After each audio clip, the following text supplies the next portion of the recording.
దేశ చరిత్రలోనే తొలిసారి ఆంధ్రప్రదేశ్ అయితే ఒక వినూత్న పద్ధతినైతే తీసుకురాబోతుంది. ప్రధానంగా భూ సమస్యలు ఏదైతే మన భూముల్ని మనకు తెలియకుండా ఇతరుల పేర్ల మీద రిజిస్ట్రేషన్ చేయడం కావచ్చు, ఆన్లైన్లో మన పేర్లు మార్చడం కావచ్చు, అందులో కొంతమంది రెవెన్యూ అధికారులు కూడా వారితో కుమ్మక్క అవ్వడం కావచ్చు, ఇవన్నీ మనం చూస్తూనే ఉన్నాం. సో వీటికి శాశ్వత పరిష్కారం కల్పించాలని చెప్పి ఆంధ్రప్రదేశ్ ప్రభుత్వం అయితే భావిస్తుంది. ప్రస్తుతం చీఫ్ సెక్రటరీగా ఉన్నటువంటి సాయి ప్రసాద్ గతంలో రెవెన్యూ శాఖ స్పెషల్ చీఫ్ సెక్రటరీగా వ్యవహరించారు. సో ఆయన నుంచి పుట్టుకొచ్చిందే ఈ డిజిటల్ లాక్ అనే ఒక సిస్టమ్ని అయితే తీసుకురాబోతున్నారు. అంటే మన రెవెన్యూ రికార్డులకు మనమే లాక్ వేసుకోవచ్చు. మనం ఒక్కసారి లాక్ వేసిన తర్వాత మన ప్రమేయం లేకుండా ఆ రికార్డ్స్ను కదపలేరు. అంటే కేవలం అధికారులు చూడగలరు మాత్రం తప్ప దానిలో ఎటువంటి మార్పులు కానీ చేర్పులు కానీ చేయలేరు. అలాగే రిజిస్ట్రేషన్ సమయంలో కావచ్చు, ఆన్లైన్లో మార్చే సమయంలో కావచ్చు, మన రికార్డ్స్ ఏమీ కనపడవు. అక్కడ డిజిటల్ లాక్ వేసుకున్నట్టుగా చాలా స్పష్టంగా చూపిస్తూ ఉంటుంది. అంటే మన భూమిని మనం అమ్మాలన్నా కానీ డిజిటల్ లాక్ ఓపెన్ చేస్తే తప్ప దాన్ని అమ్మటం కుదరదు. సో ఈ విధానానికి ఆంధ్రప్రదేశ్ ప్రభుత్వం అయితే తెరదీయనుంది. ప్రస్తుతానికి డెవలప్ దశలో ఉంది. వాస్తవానికి వెబ్లాండ్ 1.0 స్థానంలో 2.0 అయితే ప్రస్తుతానికి డెవలప్ చేస్తున్నారు. ఇది బేసిక్గా దీన్ని దేని నుంచి ఉదాహరణకు తీసుకున్నారంటే స్టాక్ మార్కెట్. సో స్టాక్ మార్కెట్లో ఏంటంటే ఒక వ్యక్తి షేర్లు కొన్నాడు అనుకోండి. సో ఆ షేర్లు మళ్ళీ ఖచ్చితంగా అమ్మాలి అంటే కొన్న వ్యక్తి ఆమోదం ఉండాలి. అది ఓటీపీ రూపంలో కావచ్చు, ఫింగర్ ప్రింట్ రూపంలో కావచ్చు, వేరొకరికి బదిలీ చేయాలన్నా లేదా అమ్మాలన్నా ఖచ్చితంగా అతని ఆమోదం ఉండాలి. అలాగే కొనాలన్నా కానీ అతని ఆమోదం ఉండాలి. అంటే ప్రతిదానికి కూడా ఎవరైతే అథెంటికేషన్ పర్సన్ ఉంటారో వాళ్ళ ఆమోదం ఉంటేనే లావాదేవీలు అనేవి జరుగుతాయి.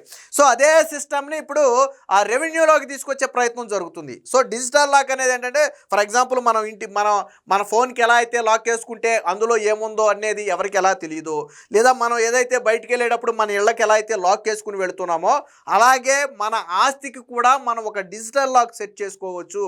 ఇది ఎవరిస్తారు అంటే గవర్నమెంటే ఇస్తుంది. ఫస్ట్ ఒక పాస్వర్డ్ గవర్నమెంట్కి మనకు ప్రొవైడ్ చేస్తుంది. సో ఆ ప్రొవైడ్ చేసిన తర్వాత దాని ద్వారా మనం లాక్ చేసుకోవచ్చు. సంబంధిత అధికారులు ఫర్ ఎగ్జాంపుల్ ఎంఆర్ఓ ఉన్నాడు, ఎంఆర్ఓ దాంట్లో ఏమీ చేయలేడు, మార్పులు చేర్పులు ఏమీ చేయలేడు. కేవలం రికార్డ్స్ మాత్రం ఓపెన్ చేసి చూడగలడేమో తప్ప రికార్డ్స్ని కదపలేడు. కదపాలి అంటే మీ పర్మిషన్ ఉండాలి. ఫర్ ఎగ్జాంపుల్ పలానా వ్యక్తి ఇదిగో మీ రికార్డులో ఈ మార్పు చేయాలి, మీరు ఒకసారి రండి అని మిమ్మల్ని పిలిచి ఆ లాక్ తీయించిన తర్వాత మాత్రమే ఆయన మార్పులు చేర్పులు చేస్తాడు.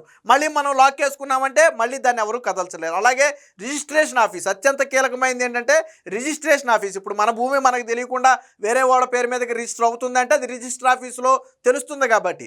బట్ రిజిస్ట్రేషన్ ఆఫీసులో ఇక్కడ నుంచి అలా తెలవదు. మనం ఒక లాక్ వేసుకున్నట్టుగా రిజిస్ట్రేషన్ ఆఫీసులో కూడా స్పష్టంగా చూపిస్తుంది. అంటే భూమి గల వ్యక్తి దాన్ని లాక్ చేసుకున్నాడని అర్థం. సో దాన్ని వాళ్ళు కదపలేరు, మార్పులు చేర్పులు చేయలేరు.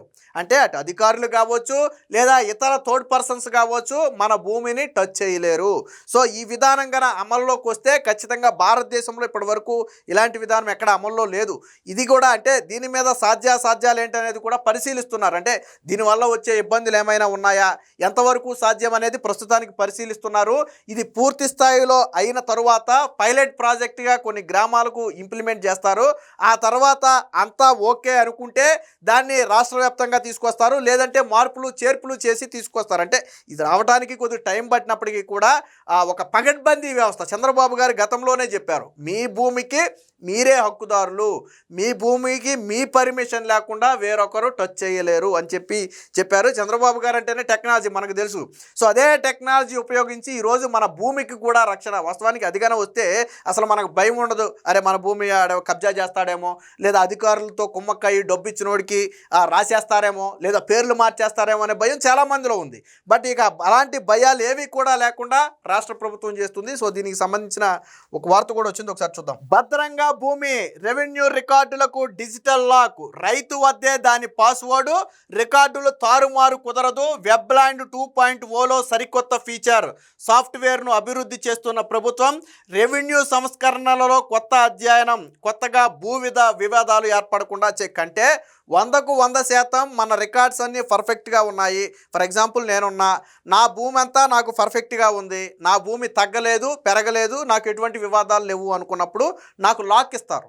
సో నేను నా భూమికి డిజిటల్ లాక్ వేసేసుకోవచ్చు. ఒక ప్రత్యేకమైనటువంటి పాస్వర్డ్ని క్రియేట్ చేసుకుని నేను డిజిటల్ లాక్ వేసేసుకోవచ్చు. వన్స్ నేను లాక్ వేసుకున్న తర్వాత నా భూమిలోకి ఒకరు రాలేరు, నా భూమి బయటకు పోయే అవకాశం కూడా ఉండదు. అలాగే నా భూ రికార్డులు కూడా మార్చే అవకాశం ఉండదు.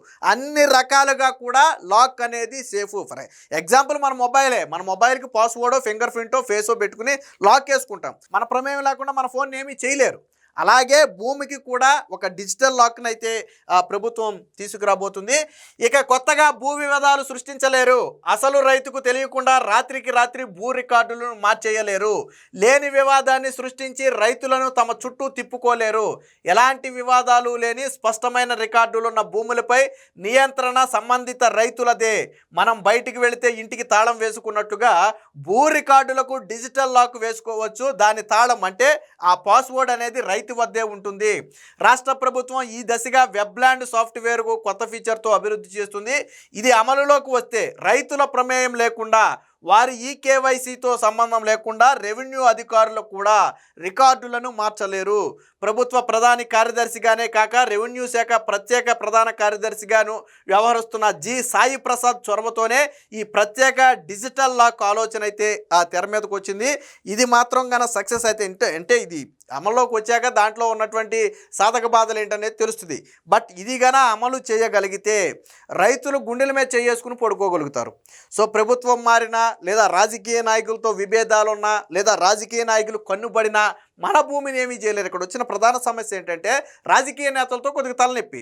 సో వాళ్ళ అనుచరుల్లో లేదా వాళ్ళు ఏదైనా భూమి మీద కొన్నేస్తే దాన్ని ఏదో విధంగా వసం చేసుకుంటారు. ఫర్ ఎగ్జాంపుల్ వైసీపీ అప్పుడు తీసుకోండి, నువ్వు భూమి నాకు అమ్ముతావా అంటే నేను అమ్మనన్నాడు అనుకో, తీసుకెళ్ళి చుక్క పెట్టేశాడు. చుక్క భూములు అంటే నిషేధిత జాబితాలో భూమిని పడేస్తే లాక్కోలేక పీక్కోలేక చచ్చేవాళ్ళు, కొనలేరు అమ్మలేరు. కేవలం వైసీపీ వాళ్ళకి అమ్మనన్నందుకు వాళ్ళు చేసినటువంటి పనులు అవి. సో ఇలాంటి పనులు ఇక ముందు జరగబోవు. ఈ డిజిటల్ లాక్ యొక్క ఉపయోగం అది. రెవెన్యూ రికార్డులకు డిజిటల్ లాక్ రైతు వద్దే దాని పాస్వర్డ్. రికార్డుల తారుమారు కుదరదు. వెబ్లాండ్ 2.0లో కొత్త ఫీచరు సాఫ్ట్వేర్ను అభివృద్ధి చేస్తున్నటువంటి ప్రభుత్వం ప్రస్తుతం రాష్ట్రంలో భూ రికార్డుల నిర్వహణ పూర్తిగా రెవెన్యూ శాఖలో చేతిలో ఉంది. రెవెన్యూ కార్యాలయాల్లో ఉన్నటువంటి భూముల భౌతిక రికార్డులను డిజిటలైజ్ చేసి వెబ్లాండ్లో పొందుపరిచారు. వెబ్లాండ్కు చట్టబద్ధత కల్పించడంతో పాటు అందులో రికార్డునే ప్రామాణికంగా తీసుకోవాలని ప్రభుత్వ రంగ సంస్థలు, బ్యాంకులకు ప్రభుత్వం దిశానిర్దేశం చేసింది. అయితే కొంతమంది రెవెన్యూ అధికారులు లాభాపేక్షతో రాత్రికి రాత్రే రైతుల ప్రమేయం లేకుండా భూ రికార్డులను మార్చేస్తున్నారన్న ఫిర్యాదులు ఉన్నాయి. ఇలాంటి ఆరోపణలపై పలువురు రెవెన్యూ అధికారులు సస్పెండ్ అయ్యి శిక్ష అనుభవిస్తున్నటువంటి ఘటనలు కూడా ఉన్నాయి. కొంతమంది తహసీల్దార్ అంటే బేసిక్గా ఇదంతా కూడా ఎవరి చేతిలో ఉంటుందంటే ఈ తహసీల్దార్ వద్దే డిజిటల్ కీ ఉంటుంది. ఇప్పటివరకు ఏంటంటే ఎంఆర్ఓ కార్యాలయంలో మన రికార్డ్స్ ఏదైనా చేయొచ్చు, మన ప్రమేయం లేకుండా కూడా ఎంఆర్ఓ మార్చాలి అంటే మార్చొచ్చు. ఇప్పటి వరకు జరిగింది. కానీ ఇక ముందు మన ప్రమేయం లేకుండా ఎంఆర్ఓ కూడా దాన్ని మార్చలేడు. ఇక్కడి వరకు జరిగింది ఒక ఎత్తు అయితే ఇక ముందు జరగబోయేది ఒక ఎత్తు. సో దీనికోసం ఇప్పుడుకిప్పుడు ఇది అమల్లోకి వస్తుందంటే లేదు. వాస్తవానికి దీని మీద సాధ్యాసాధ్యాలను పరిశీలిస్తున్నారు. అయితే కొంతమంది నిపుణుల అభిప్రాయం 100కు 100% డిజిటల్ లాక్ అనేది సాధ్యమే. రైతు వద్ద పాస్వర్డ్ పెట్టి దాన్ని సెట్ చేయొచ్చు అనేది కొంతమంది నిపుణులు చెప్పిన అభిప్రాయం. సో దీని మీద పూర్తి స్థాయి తెలియాలి అంటే కొంత సమయం పడద్ది. దీన్ని అభివృద్ధి చేసిన తర్వాత కూడా కొంత పైలట్ ప్రాజెక్టుగా కొన్ని ప్రాంతాల్లో అమలు చేస్తారు. అప్పుడు దాంట్లో ఉన్నటువంటి సాధక బాధలు ఏంటో తెలుస్తాయి.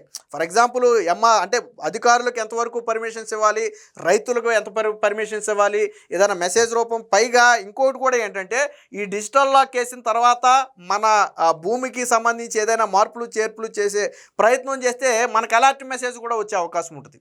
వాస్తవానికి అక్కడ అవ్వదు, కానీ అలాంటి ప్రయత్నం. ఫర్ ఎగ్జాంపుల్ చూడండి, మన ఫోన్ని ఎవరైనా 4 సార్లు పాస్వర్డ్ కొట్టారనుకోండి, తప్పు పాస్వర్డ్ కొడితే అలర్ట్ మెసేజ్ వస్తుంది మనకి. సో అలాగే మన మెయిల్ కానీ సిస్టమ్ కానీ యాక్ట్ చేసే ప్రయత్నం ఎవరైనా చేసి తప్పు పాస్వర్డ్ పెడితే మనకి అలర్ట్ మెసేజ్ వస్తుంది. అలాగే మన భూములకి సంబంధించి ఏదైనా మార్పులు చేర్పులు చేసే ప్రయత్నం చేస్తే మనకు అలర్ట్ మెసేజ్ వచ్చే అవకాశం కూడా ఉంటుంది. వీటన్నిటికీ మించి రిజిస్ట్రేషన్ ఆఫీసులో ఈ భూమికి లాక్ చేసినట్టుగా చూపిస్తే తప్ప వాళ్ళు రిజిస్ట్రేషన్ చేయలేరు. ఇంతకు ముందేంటి, ఒక రిజిస్ట్రేషన్ రిజిస్టర్ దలుచుకుంటే ఎవరి భూమిని ఎవరి పేరు మీదకైనా మార్చవచ్చు. అది తప్పో ఒప్పో తర్వాత కోర్టులో తేలదు, అది వేరే విషయం. కానీ ఇప్పుడు అలాంటి అవకాశం లేదు. తను తలుచుకున్నా, తాను అధికారి అయినా ఏమీ చేయలేని పరిస్థితి. అంటే రెవెన్యూ అధికారులు కూడా సంబంధిత రైతు అనుమతి లేనిదే దానిలో ఏమీ చెయ్యలేరు. సో ఇది ఖచ్చితంగా 100% ఆంధ్రప్రదేశ్ లాంటి రాష్ట్రంలో కావాలి. ఎందుకంటే జగన్మోహన్ రెడ్డి లాంటి వ్యక్తులను చూసిన తర్వాత ప్రజల్లో ఒక భయం ఏర్పడింది. ప్రధానమైనటువంటి భూ సమస్య, అసలు భూ సమస్యలు అంటే ఏంటనేది వైసీపీ హయాంలోనే చూశారు చాలామంది.